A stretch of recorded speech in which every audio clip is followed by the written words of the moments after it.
அட அட அட அட செல்ல குட்டிகளா, தமிழ்நாட்டு மக்களை 75 வருஷமா மாற்றி மாற்றி திமுக ஆட்சி சரியில்லை அப்படின்னா அதிமுக ஓட்டு போட்டால் நல்லது பண்ணுவாங்கன்னு ஓட்டு போட்ட மக்களையும், அதே மாதிரி அதிமுக ஆட்சி பண்ணும்போது ஐயோ திமுக பரவாயில்லப்பா இவங்க நல்லா பண்ணுவாங்கப்பா அப்படின்னு அவங்களுக்கு ஓட்டு போட்ட மக்களையும், இவங்க 2 பேரும் மாற்றி மாற்றி இவ்வளோ ஆண்டுகளாக ஓட்டு போட்டு ஒரு மாற்றம் வரணும், திராவிடத்தை தாண்டி ஒரு மாற்றத்துக்கு ஓட்டு போடுவோம், ஆட்சி எப்படி பண்ணுறாங்கன்னு பார்க்கலாம்.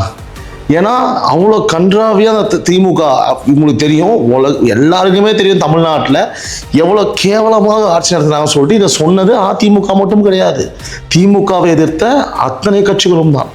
அப்படி இருக்கும்போது ரைட்டு, திராவிட கட்சிகளில் திமுக ரொம்ப மட்டமாகிடுச்சு, தமிழ்நாடை காப்பாற்றணும் அப்படின்னா வேறு மாற்றம் வேணும்னு புதுசாக ஒருத்தருக்கு ஓட்டு போட்டால், நான் சொன்னதுமே என்ன சொன்னேன், மாற்றம் வேணும்னு தான் சொன்னேன், யாருக்கு வேணால் ஓட்டு போடுங்க, எல்லாம் டிவி கேக்கு போட்டு ஒரு 108 சீட்டு மெஜாரிட்டியில் ஜெயிக்க வச்சுருக்காங்க.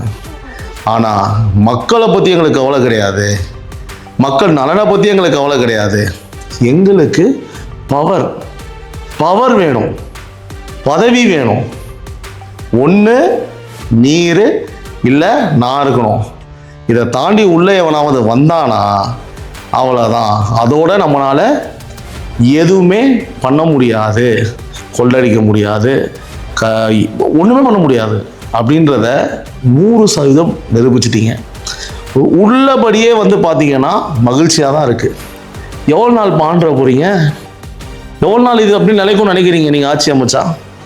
திமுக அதிமுக கூட்டணி சூப்பர், யுனைடெட் திராவிடியன் பார்ட்டின்னு ஒரு லோகோ வர ட்ரெண்ட் ஆகுது, 2 இரட்டையிலையும் நடுவில் சூரியனும்.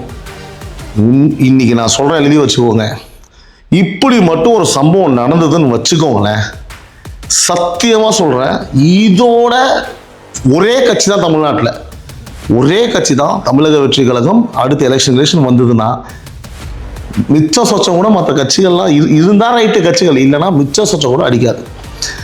தமிழ்நாட்டோடைய அரசியலோட மிக முக்கியமான பதிவு உறவுகளே, ரொம்ப முக்கியமான பதிவு.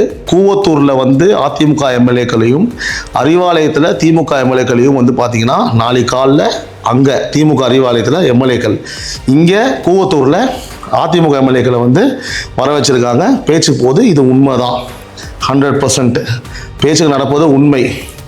ஆனால் கண்டிப்பாக சொல்கிறேன், இன்னும் நிம்மதியாக இருக்குது, மக்களுக்கு உண்மை தெரிஞ்சு போச்சு, முட்டாள் ஆக்கியிருக்கீங்க, மக்களை பைத்தியக்காரன் ஆக்கியிருக்கீங்க, நாங்கள் பேச வேண்டியதே கிடையாது. இப்படி ஒரு விஷயத்தை நீங்கள் அப்புறமா வெளில கொண்டு வந்துட்டீங்க. தமிழ்நாடு மக்கள் இதுக்கப்புறம் பலே சூப்பர், செம்ம ஆட்ஸ் ஆஃபியா, சூப்பர்யா நீங்களாம்.